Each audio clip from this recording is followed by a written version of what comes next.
Hi group, it's me Bianca, and today I will be talking a little bit about why language development is so important to understand as teachers. As a foreign language teacher, language development is crucial for me to understand in order to help my students better acquire the foreign language. I'm in the Spanish 3 and 4 classroom, so when my students walk through the door, it's extremely important for me to understand that my students are coming in with an English vocabulary, or predominantly an English vocabulary, and they're going to be following English syntax because that is what they know. So it's completely normal for them to walk through that door and apply that English syntax or those English syntactical rules to the Spanish classroom. However, in Spanish, we obviously follow a completely different set of rules.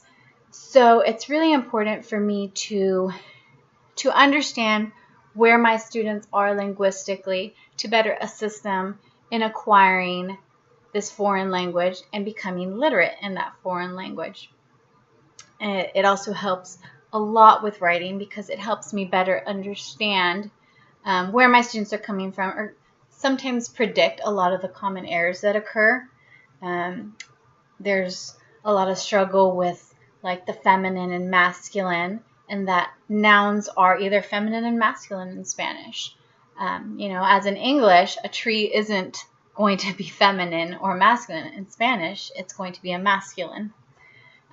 So for me to understand that and be able to explain that to my students really helps them be able to further their writing skills, further their pronunciation skills, and just better understand and help them succeed in the Spanish classroom.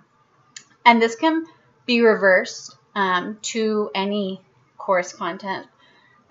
So for example, you get an English language learner who comes into your classroom, and a lot of them will have a certain pronunciation for a word, or they'll spell a word a certain way. I'm just going to use Spanish because that's what I know. You'll ask a student, why did you spell special ESP, or why did you pronounce it especial? If you know or have that prior knowledge about language development and what syntax they're applying in Spanish, we tend to add, or we don't tend to. The rule is anytime you see the SP together, you're going to add an E to it. So that's what this English language learner is doing. They're directly applying their phonetic rules to the English language from their native language, and this is where you can better understand your student and better explain to your student by knowing how their language development is, or what they're applying or overgeneralizing or undergeneralizing in your classroom. Another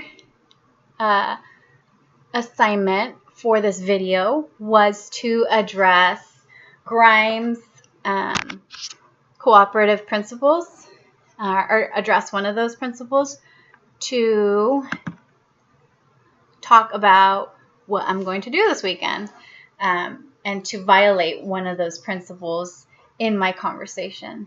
So this weekend, I am planning to do tons of homework.